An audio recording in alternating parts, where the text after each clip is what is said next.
So the next acupuncture point we're going to go over is large intestine 11.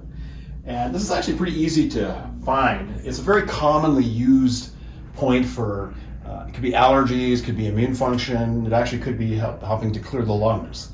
So you take the arm in a flexed position, and we'll go to the end of the cubital crease here, which would be right there.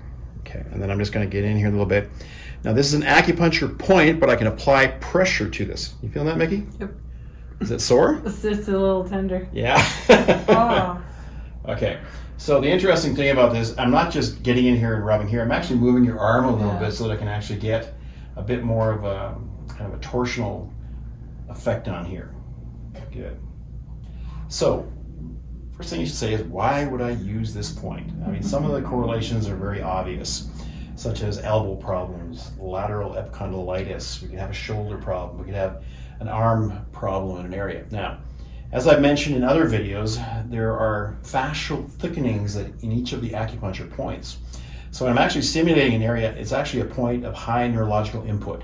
So I'm actually affecting multiple areas along a much larger kinetic chain above and below the point.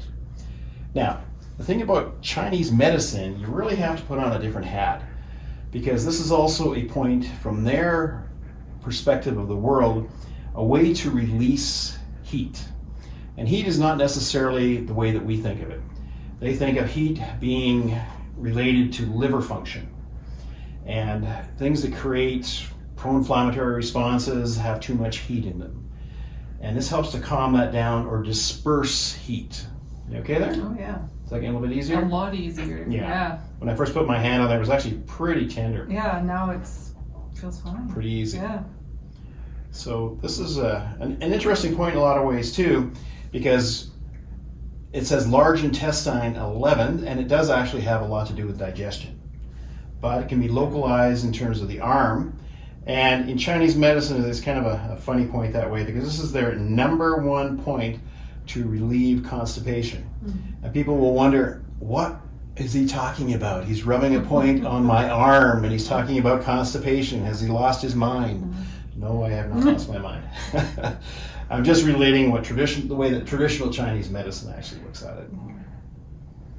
If I was actually doing acupuncture, I would be putting a needle into this area and leaving it there along in conjunction with other points, such as Hoku here, and combining these points, large intestine 4, and I'd have it in there for probably 15 to 20 minutes, and I'd be coming back every once in a while, tweaking the needles, and seeing if we can't get the flow of energy moving through that point. Does that calm down a lot? Yeah, Hardly anything now. Hardly anything now. Right. So acupuncture points are something that we commonly actually combine with some of the myofascial work we do. Very, very powerful work.